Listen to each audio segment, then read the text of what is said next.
ইতিহাসের বিশাল অন্ধকারে এমন কিছু ঘটনা লুকিয়ে আছে যেগুলো শুধু রহস্য নয়, মানব সভ্যতার সীমাবদ্ধতাকেও প্রশ্নবিদ্ধ করে। কিছু গল্প আছে যেগুলো সময় যতই পেরিয়ে যাক ততই আরো অদ্ভুত আর অস্বস্তিকর হয়ে ওঠে। 1587 সালে সমুদ্র পাড়ি দিয়ে একদল মানুষ পৌঁছেছিল অজানা এক দ্বীপে।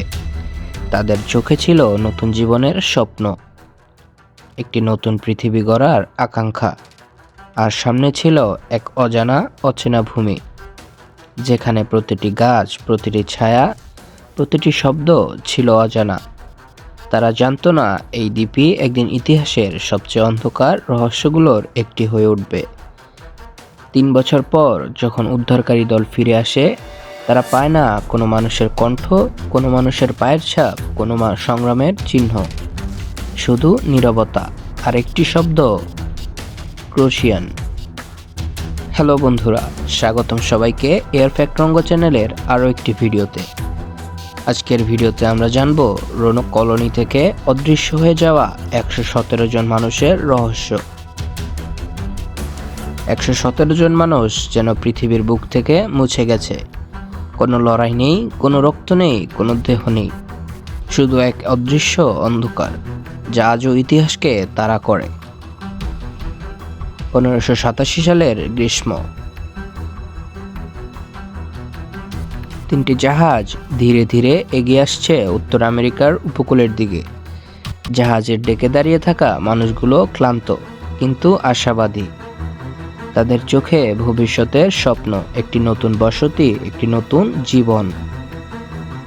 রোনক দ্বীপে পৌঁছে তারা প্রথম যে জিনিসটি অনুভব করে তা হলো নীরবতা। এক ধরনের অস্বস্তিকর নীরবতা, যেন দ্বীপটি তাদের আগমনের অপেক্ষায় ছিল, কিন্তু স্বাগত জানানোর জন্য নয়। দ্বীপের চারপাশে ঘন বন, বনের ভেতর থেকে আসা অচেনা শব্দ, রাতের অদ্ভুত আলো, দিনের অস্বাভাবিক গরম, সব মিলিয়ে পরিবেশটা ছিল অদ্ভুতভাবে অস্বস্তিকর। তবুও তারা বসতি গড়ে তোলে, কিন্তু শুরু থেকেই সমস্যার শেষ ছিল না। খাদ্য সংকট, অজানা রোগ আর স্থানীয় উপজাতিদের সাথে উত্তেজনা, সব মিলিয়ে কলোনি দ্রুত দুর্বল হয়ে পড়ে। তবুও তারা চেষ্টা করেছিল, কারণ তাদের সামনে আর কোনো পথ ছিল না। পরিস্থিতি এতটাই খারাপ হয়ে যায় যে জন হোয়াইট বাধ্য হন ইংল্যান্ডে ফিরে যেতে সহায়তা আনার জন্য।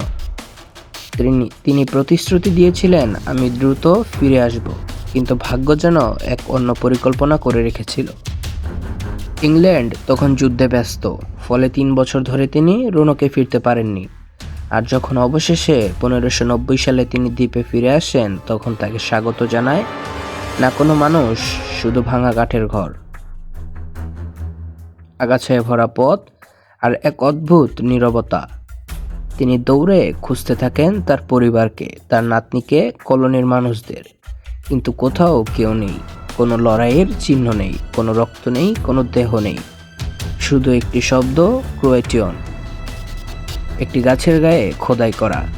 এটাই ছিল শেষ চিহ্ন, শেষ বার্তা, শেষ রহস্য। আরও অদ্ভুত বিষয় হলো, ঘরগুলো ভাঙা কিন্তু লুটপাট করা নয়। কিছু জিনিস ছড়িয়ে ছিটিয়ে আছে, কিন্তু তাড়াহুড়োর চিহ্ন নেই, যেন তারা নিজেরাই চলে গেছে, অথবা কেউ তাদের নিয়ে গেছে, কিন্তু কোনো শব্দ না করে। তারা ক্রোশিয়ান দ্বীপে চলে গিয়েছিল, সবচেয়ে প্রচলিত ধারণা। কলোনির মানুষরা বেঁচে থাকার জন্য কাছের ক্রোশিয়ান দ্বীপে চলে গিয়েছিল। সেখানে বন্ধুভাবাপন্ন উপজাতিরা ছিল, হয়তো তারা মিশে গিয়েছিল, নতুন জীবন শুরু করেছিল। কিন্তু প্রশ্ন হলো, তাহলে কেন কোনো স্পষ্ট চিহ্ন পাওয়া যায়নি? কেন তারা কোনো বার্তা রেখে যাননি? কেন পুরো কলোনি একসাথে অদৃশ্য হলো? আর সবচেয়ে বড় প্রশ্ন, তারা যদি সত্যিই ক্রোশিয়ানে গিয়ে থাকে, তাহলে তাদের বংশধর কোথায়? আবার অনেক থিওরিতে বলা হয় শত্রু উপজাতির আক্রমণ। কেউ কেউ মনে করেন শত্রুভাবাপন্ন উপজাতিরা আক্রমণ করেছিল, কিন্তু আক্রমণের কোনো প্রমাণ নেই, কোনো ভাঙা অস্ত্র নেই, কোনো পোড়া ঘর নেই, কোনো দেহ নেই। একটি আক্রমণ এত নিখুঁতভাবে কোনো চিহ্ন ছাড়া সম্ভব কি? আর যদি আক্রমণ হয়ে থাকে তাহলে আক্রমণকারীরা দেহগুলো কোথায় নিল? কেন কোনো লড়াইয়ের চিহ্ন নেই?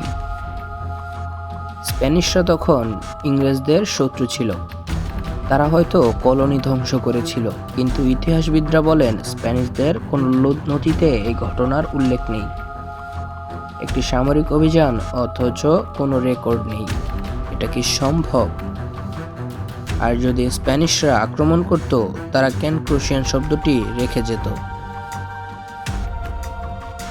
কেউ কেউ বলেন খাদ্য সংকট আর রোগে সবাই মারা গেছে, কিন্তু যদি মারা যেত তাহলে দেহগুলো কোথায়?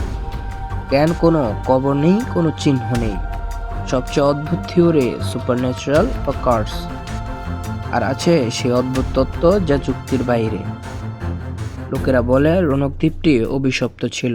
রাতে অদ্ভুত আলো দেখা যেত, বনের ভেতর থেকে আসতো অজানা শব্দ, আর মানুষ হঠাৎ উধাও হয়ে যেত। এগুলো কি শুধুই গল্প, নাকি সত্যি দ্বীপে ছিল কোনো অদৃশ্য শক্তি যা পুরো কলোনিকে গ্রাস করে নিয়েছিল? 1937 সালে এক কৃষক খুঁজে পান একটি রহস্যময় পাথর। পাথরে খোদাই করা ছিল এক নারীর শেষ বার্তা, যেখানে লেখা ছিল মৃত্যু, আক্রমণ আর বেঁচে থাকার মরিয়া চেষ্টা।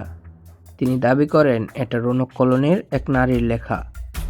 যদি এটা সত্যি হয় তাহলে কলোনির মানুষের ভাগ্য ছিল ভয়ঙ্কর। কিন্তু সমস্যা হলো পাথরটি সত্যি নাকি প্রতারণা আজও নিশ্চিত নয়। যদি এটি সত্যি হয় তাহলে রোনকের রহস্য আরো অন্ধকার হয়ে ওঠে। 4 শতাব্দী কেটে গেছে, তবু রোনক কলোনির 117 জন মানুষের ভাগ্য আজও অজানা।